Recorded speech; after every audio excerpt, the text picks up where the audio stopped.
السلام عليكم، ازيكم يا حبايبي؟ عاملين ايه؟ تعالوا نشوف عملنا الفرخه الجميله دي ازاي مع بعض النهارده. فرخه دايبه ومستويه وبتتبيله جميله هتعجبكم، ويا رب تعجبكم وتعملوها على طول. معانا دلوقتي نص معلقه توم، معلقه بصل مفرومه، بهارات فراخ، نص معلقه زعتر، نص معلقه ملح، وهنفركهم كويس مع بعض. نجيب الفرخه نتبلها بالبهارات دي. نتبل الفرخه كويس.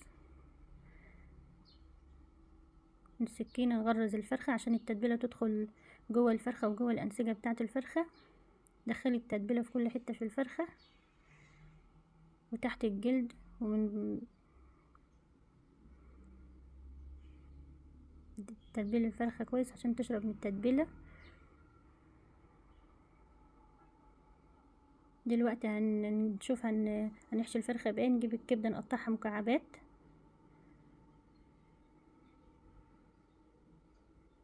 معانا 3 بصلات هتقطعيهم جوانح.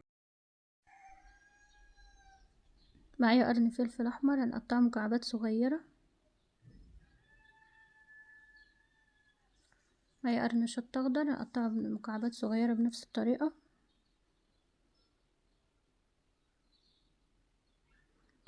كده قطعنا الخضار. هنجيب طاسه على النار هنحط فيها معلقتين زيت، هنسيبها لما الطاسه تسخن.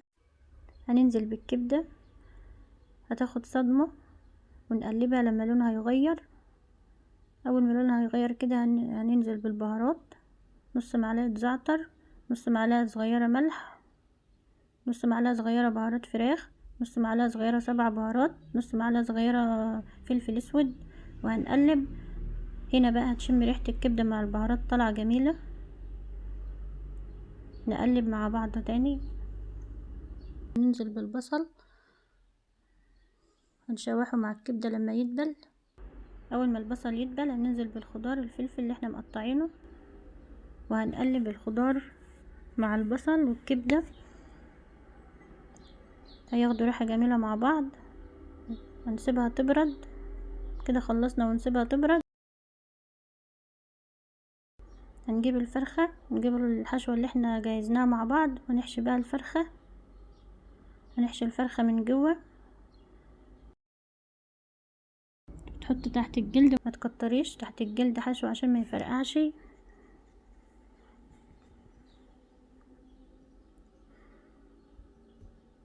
الحشوه دي جميله، جربيها. هنجيب الصينيه نحط فيها ورقه زبده ونحط الفرخه. معايا جزرايه هنقطعها طرنشات، ومعايا كوسايه هنقطعها بنفس الطريقه ونرسهم حوالين الفرخه في الصينيه. هنغطيها بورقه زبده ونحط عليها ورقه فويل وندخلها الفرن على نار وسط من تحت.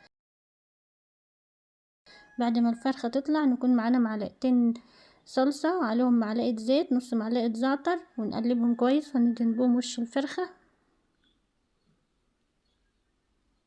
ندهن بهم الفرخه كويس وبعدين نحطها في الفرن تاخد اللون، وهتطلع باللون اللي انتوا شايفينه دي. الحشوه بتاعتها جميله ومستويه وطعمها جميل قوي، والفرخه دايبه دوب، والخضار شارب من التتبيله والصوص اللي نازل من الفرخه. جربوها يا رب تعجبكم، ومتنسوش اللايك والاشتراك في القناه. مع السلامه.